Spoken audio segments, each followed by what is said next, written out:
금리 상승 속 가계빚 2천조, 선제적 위험 관리 시급. 지난 3월 말 가계대출이 1993조 원으로 사상 최대치를 기록했다. 집을 사려는 영끌과 대출 받아 주식 투자하는 비투가 합쳐진 결과다. 부채의 질 악화가 더 심각하다.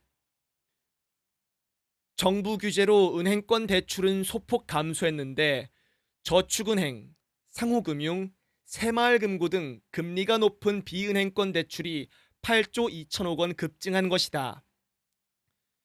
직전 분기 증가액의 2배다. 은행 대출을 조이자 비은행권으로 대출이 몰리는 풍선 효과다.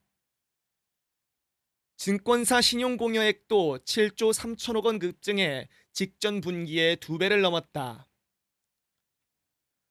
한국의 GDP 대비 가계부채 비율은 89%로 주요국 중 최고 수준이다.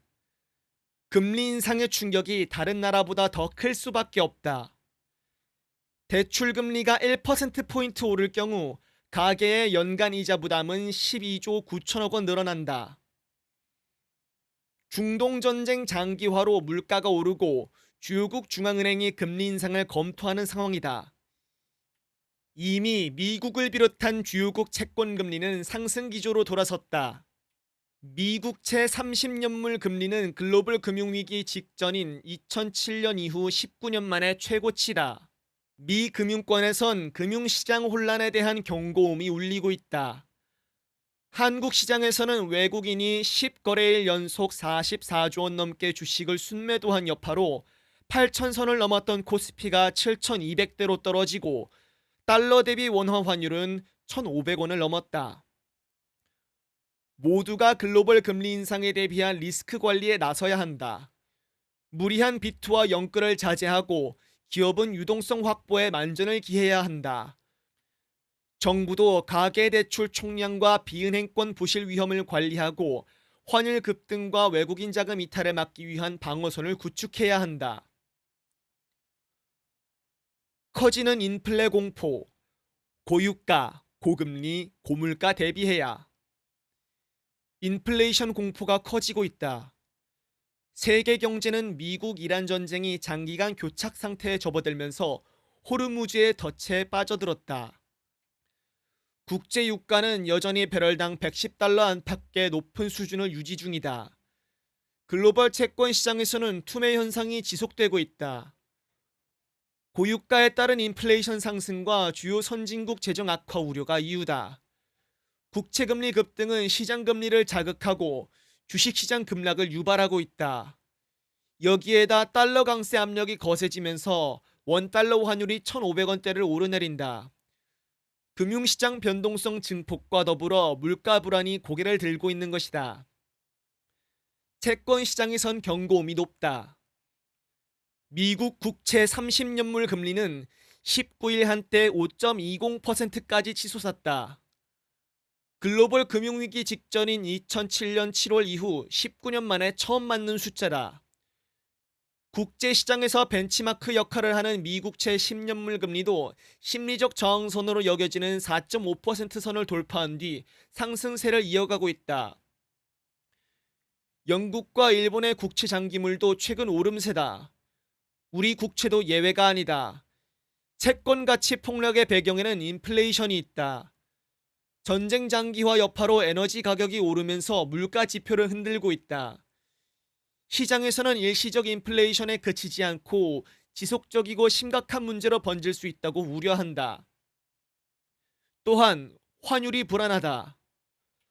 원화 가치가 계속 떨어지면서 환율이 1,500원대까지 치솟았다. 환율 상승은 수입 가격 인상을 거쳐 물가 상승으로 연결된다. 우리 경제는 반도체를 빼면 사실상 정체 상태다. 수출과 성장률은 살아나고 있지만 내수 경기는 차갑게 식었다. 이런 상황에서 금리까지 자극을 받으면 고유가, 고금리, 고물가라는 삼중고에 처하게 된다. 따라서 물가 방파제를 서둘러 세워야 한다. 유류세와 수입관세 인하, 비축 농산물 방출 등으로 에너지, 식료품 가격 안정을 꾀하고 취약계층 지원을 준비할 때다. 전기, 가스, 수도, 대중교통 등 공공요금 인상 속도를 조절해 물가에 던질 충격도 사전에 줄여놓아야 한다. 긴 호흡으로 에너지 식량 공급망을 점검하고 재구축하는 것도 필요하다. 인플레이션은 서민들을 더 가혹하게 공격하고 서민들 주머니부터 턴다. 미리 준비하고 대비하지 않으면 물가 폭풍이 우리 경제를 집어삼킬 수 있다. 삼전노조, 잠정 합의안 투표, 통과시켜 파업 멈춰야. 삼성전자 초기업 노조의 총파업이 유보됐다. 총파업을 하루 앞두고 열린 중앙노동위원회 3차 사후조정에 이어 김영훈 고용노동부 장관의 비공식 중재를 통한 막판 반전이다. 피해액 규모가 100조 원에 이를 것이란 전망까지 나오던 상황을 파국 일보 직전에 막았다는 점에서 다행스러운 일이다.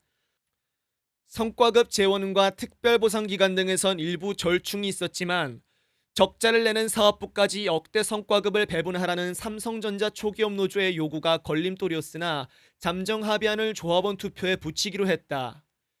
이재명 대통령도 어제 국무회의에서 세금도 떼기 전에 영업이익의 일정 비율을 제도적으로 나눠 갖는 것은 투자자도 할 수 없는 일이라며 노조단체 행동도 적정한 선이 있어야 한다고 노조의 파업 철회를 압박했다. 초격차를 위협받고 있는 삼성전자의 총파업은 상상도 할 수 없는 일이다. 일부 핵심 공정은 필수 인력이 유지하겠지만 18일간 파업이 현실화하면 삼성전자의 글로벌 신뢰는 치명타를 입게 된다. 삼성 내부에서는 엔비디아가 파업 기간 생산된 제품은 받지 않겠다고 했다는 이야기까지 나돌았다. 파업 자체만으로 시장 신뢰가 흔들린다는 뜻이다. 공급 안정성에 의문이 생기면 고객사들은 곧바로 대만, 중국 기업으로 거래처를 돌릴 수밖에 없다. 삼성전자 매출은 국내 총생산의 12.5% 수준이다. 생산 차질이 현실화하면 공급망과 수출, 투자 심리까지 연쇄 충격이 불가피하다. 정부가 피해 규모를 최대 100조 원까지 우려했던 이유다. 일단 위기를 넘겼지만 과제는 여전히 많다. 초격차 유지를 위한 투자 확대 등 성장 전략 재정비는 기본이고 어수선해진 내부 분위기를 추스리는 것도 시급해졌다.